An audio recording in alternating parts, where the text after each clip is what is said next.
안녕하십니까. 저는 인도 일목장의 목자 김태현입니다. 먼저 이 자리에 서게 하신 하나님께 감사드립니다. 저는 지난 9월 7일에서 8일 싱글 목자 수련회를 다녀왔습니다. 가기 전에 저의 마음은 우리 교회가 아닌 다른 가정교회 싱글 목자분들은 어떻게 목장 모임을 섬기는지 궁금한 마음이 컸습니다. 저의 목장이 처음에는 정말 기분 좋게 섬겼는데 이제 1년이 조금 넘어가면서 그러한 마음들이 저에게서 조금씩 사라졌기에 다시 일어나야겠다 하는 마음이 있었기 때문입니다. 그래서 더 참여하게 되었습니다. 수련회의 순서는 거의 목자님들의 간증으로 이루어져 있었습니다.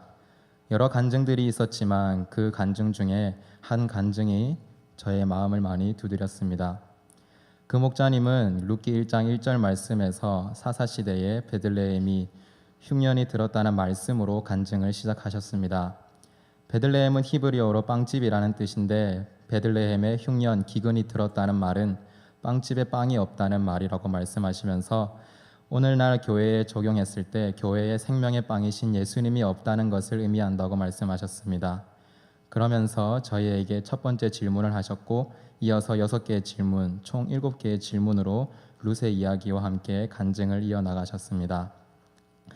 7개의 질문을 쭉 읽어드리겠습니다. 목자님들을 대상으로 한 질문이기에 여기 앉아 계신 목자님들께서도 같이 한번 생각해 보셨으면 좋겠습니다. 목원 되시는 분들은 우리 목자는 어떠한가 보다도 내가 목자가 되었을 때는 또는 우리 목자를 어떻게 잘 도와서 섬겨야 할까에 초점을 두고 들으셨으면 좋겠습니다.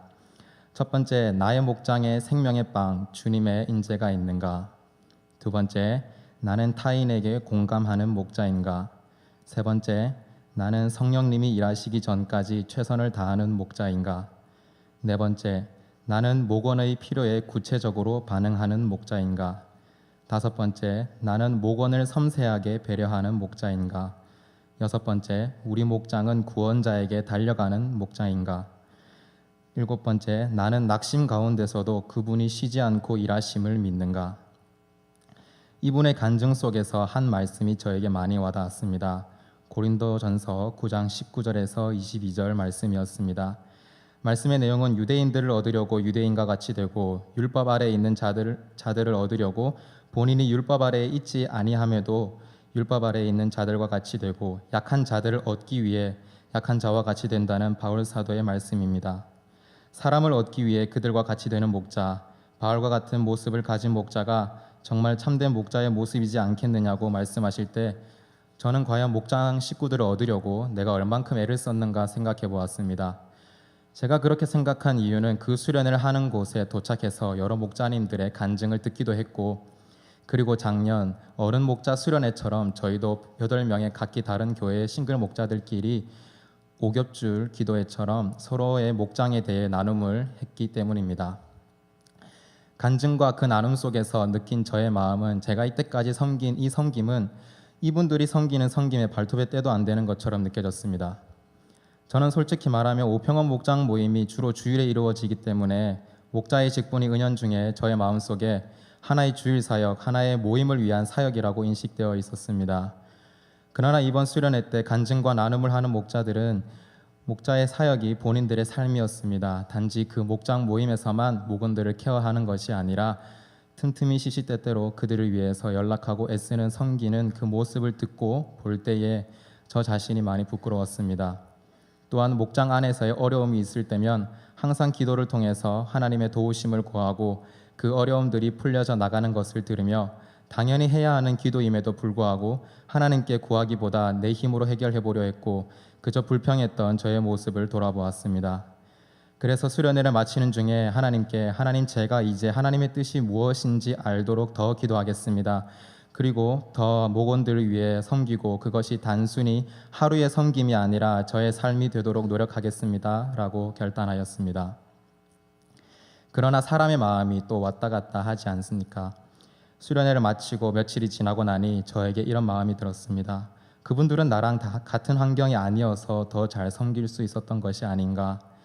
나보다 더 잘 사시니까 그렇게 할 수 있었던 것이 아니었을까? 나는 아직 학생인데 그 정도는 무리이지 않을까라는 생각이 들었습니다. 실제로 간증하시는 분의 목장 모임 사진을 보니 제 기준으로는 잘 사시는 분 같았습니다. 그러나 하나님을 경험하는 삶 공부 숙제를 하는 중에 책 속의 2개의 문장이 저의 그런 생각을 깨뜨렸습니다.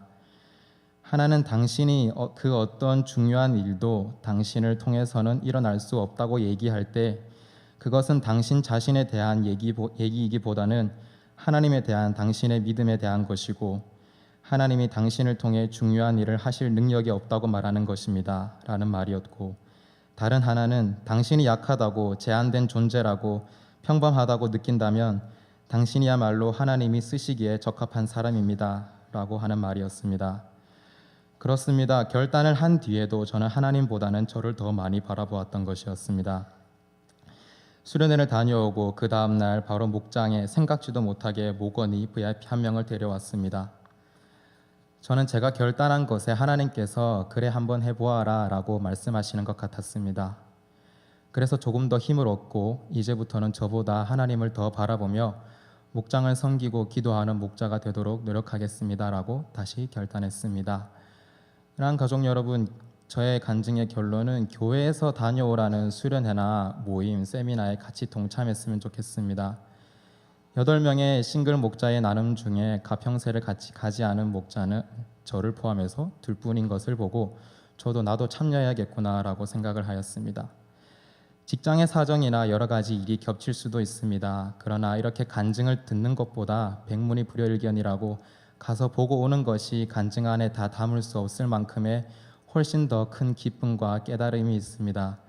그래서 같이 은혜 받고 깨달음을 얻고 하나님께 쓰임받아 섬기는 우리 은한 가족이 되길 바랍니다. 부족한 간증 들어주셔서 감사합니다.